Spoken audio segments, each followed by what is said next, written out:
नमस्कार दोस्तों, आपका बोन डॉक्टर में आपका स्वागत है। आज हम बात करेंगे कंजेनाइटल मस्कुलर टॉर्टिकोलिस के बारे में।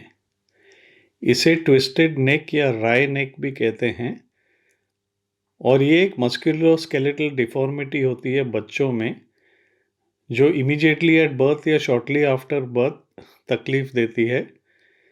इससे एक साइड की नेक की मसल शॉर्ट रहती है और बच्चे का हेड उस साइड पे टिल्ट होता है और चिन ऑपोजिट साइड पे पॉइंट करता है। इसमें स्टर्नोक्लीडोमास्टोइड मसल इन्वॉल्व होती है।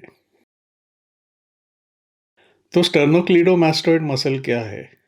ये एक बहुत स्ट्रॉन्ग मसल होती है नेक में, जिसके दो हेड होते हैं नीचे, एक स्टर्नम में होता है और एक क्लैविकल बोन में होता है। इसे स्टर्नल एंड क्लैविकुलर हेड कहते हैं। स्टर्नल हेड जो है वो डायरेक्ट होता है मैन्युब्रम स्टर्नाई से सुपीरियरली, लैटरली एंड पोस्टीरियरली। और जो क्लैविकल का हेड है वो मीडियल थर्ड ऑफ क्लैविकल से वर्टिकली ऊपर जाता है। ये मैस्टॉइड प्रोसेस तक जाता है।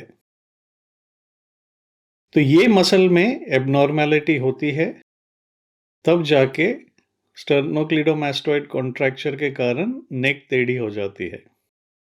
थोड़े केसेस में बच्चों का शोल्डर एलिवेटेड होता है अफेक्टेड साइड पे, और इसमें कभी कभी बच्चों में प्लेगियोसेफेली देखा गया है। इसमें स्कल का शेप बच्चों का फ्लैटिश चेंज हो जाता है। तो कंजेनाइटल मस्कुलर टॉर्टिकोलिस कैटेगराइज होता है तीन टाइप में। एक होता है पोस्चरल, 20% ऐसे होते हैं।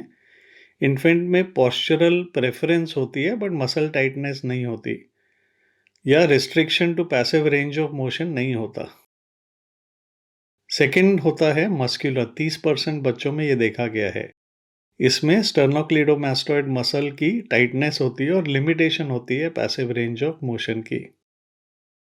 तीसरा टाइप देखा गया है जिसमें एक स्टर्नोक्लीडोमास्टोइड मास होता है। 50% केसेस में ये देखा गया है। मसल जो होती है वो थिक होती है और restricted passive range of motion होता है। तो डायग्नोसिस कैसे करते हैं इसको? डायग्नोसिस 50% केसेस में 2 महीने में बच्चे के बर्थ से हो जाता है। ये क्लिनिकल होता है। इसमें आप देखो तो बच्चे की मसल टाइट होती है और बच्चे का सर टाइट मसल की तरफ झुका होता है और चिन ऑपोजिट साइड पे गया होता है। तो अगर तो आपको यकीन है कि ये मस्कुलर कॉज है तो आप अल्ट्रासाउंड कर सकते हो, देखने को कि मसल में कुछ थिकनिंग या मास या फाइब्रोसिस कहाँ तक होता है। और सूडो ट्यूमर देखने के लिए भी ये काम आता है, और पोस्ट ऑपरेटिव ट्रीटमेंट इवैल्यूएशन में भी अल्ट्रासाउंड काम आता है। अगर आप और कुछ बोनी एनोमली सस्पेक्ट कर रहे हैं तो MRI can screen both the things, the neck and the spine. तो एक्चुअल पैथोलॉजी क्या होती है कंजेनाइटल मस्कुलर टॉर्टिकोलिस में, जिसमें फाइब्रोमैटस मास दिखता है मसल के अंदर? तो ये एक फाइब्रोमैटोसिस होता है मसल के अंदर। मास या पैल्पेबल बर्थ पे होता है या इवेंचुअली पैल्पेबल हो जाता है with in the first 2 weeks of birth. ये ज़्यादा राइट साइड पे कॉमन होता है दैन द लेफ्ट साइड, और ये या तो मसल को डिफ्यूजली अफेक्ट करता है या लोकलाइज्ड होता है नियर द क्लैविकुलर या lower attachment of the muscle. ये मैक्सिमम साइज अपना अटेन करता है 1 से 2 महीने में, और या तो ये सेम रहता है या छोटा होता जाता है as the child grows. And most cases में जिसमें ये माइनर होता है या ज़्यादा सिवियर नहीं होता है, 1 साल के अंदर ये मास डिसअपियर हो जाता है। अगर ये 1 साल के बाद परसिस्ट करता है, फिर मसल परमानेंटली फाइब्रोटिक और कॉन्ट्रैक्टेड हो जाती है और टॉर्टिकोलिस बढ़ने लगता है, और ये परमानेंट है अनलेस ट्रीटेड। तो इसका कॉज क्या है? ये जन्मों से देखा गया है लेकिन इसका कॉज अनक्लियर है। कई स्टडीज बताती है कि जिन बच्चों में ये देखा गया उनमें डिलीवरी डिफिकल्ट होती है और उनको इंक्रीज्ड इंसिडेंस होता है दूसरी चीज़ों का, जैसे musculoskeletal disorders, metatarsus adductus, CTEV, developmental dysplasia of the hip. तो इन केसेस में डिसलोकेशन ऑफ हिप या डिस्प्लाजिया एसेटाबुलम का 7 to 20% बच्चों में होता है, जिनमें कंजेनाइटल मस्कुलर टॉर्टिकोलिस देखा गया है।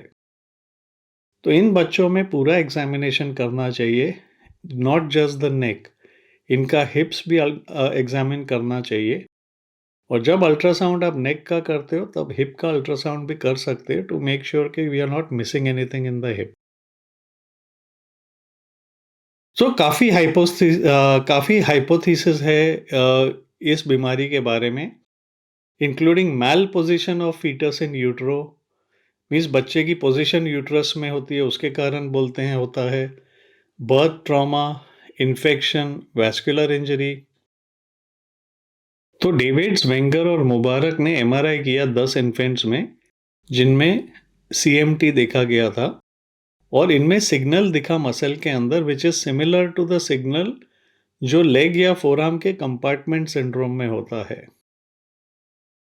तो कैडेवरिक डिसेक्शन से और इंजेक्शन स्टडीज से इन्होंने ये मसल स्टडी किया और प्रेशर मेजरमेंट्स भी किया थोड़े पेशेंट्स में, और कंफर्म किया कि presence of compartment in vivo, मतलब ये बच्चों में कंपार्टमेंट प्रेशर ज़्यादा था मसल के अंदर। और क्लिनिकल रिव्यू किया 48 चिल्ड्रन में, जिसमें दिखाया गया था कि बर्थ पोजीशन और साइड अफेक्टेड बाय कॉन्ट्रैक्चर में भी रिलेशनशिप है। सो एक और हाइपोथेसिस है कि ये इंट्रायूट्राइन या पेरीनेटल कंपार्टमेंट सिंड्रोम हो सकता है मसल का ड्यूरिंग और जस्ट बिफोर बर्थ। तो ये अगर आप टेबल देखें तो इसमें एक हाइपोथेसिस बताई गई है कि इन यूट्रो में, लेबर में और डिलीवरी के टाइम में क्या क्या हो सकता है जिससे ये टॉर्टिकोलिस बच्चे में आ सकता है। नॉर्मली काफ़ी पेशेंट्स में पैल्पेबल नोड्यूल देखा गया है स्टर्नोक्लीडोमास्टोइड मसल में, या तो जन्म में या जन्म के थोड़े हफ्ते बाद। प्लेगोसेफेली देखा गया है, जैसे बताया, स्कल की flattening, facial asymmetry severe cases में देखा गया है, और एक characteristic fibrotic nodule typically confirm करता है डायग्नोसिस, और फर्दर रेडियोग्राफिक इवैल्यूएशन अननेसेसरी होती है इन केसेस में। तो जब आप बच्चे में ये मास देखते हैं तो इम्पॉसिबल है बोलना कि ये रहेगा, बढ़ेगा या डिसअपियर होएगा। लिन एंड चाओ ने रिपोर्ट किया कि अल्ट्रासोनोग्राफी यूजफुल था इन प्रिडिक्टिंग दिस। तो पेशेंट जिसमें फाइब्रोटिक चेंज लिमिटेड था only lower third of the muscle में, वो विदाउट सर्जरी रिकवर हो गए। अगर 35% ऑफ पेशेंट्स जिनमें पूरा मसल इन्वॉल्व है उनको इवेंचुअली आगे चल के सर्जिकल रिलीज लगी थी। तो शुरू में तो सिर्फ कंजर्वेटिव ट्रीटमेंट हम करते हैं। पेरेंट्स को सिखाया जाता है कि मसल कैसे स्ट्रेच की जाए, दिन में ये 6 टाइम करना पड़ता है, और ये मेथड हम डिस्क्राइब करेंगे।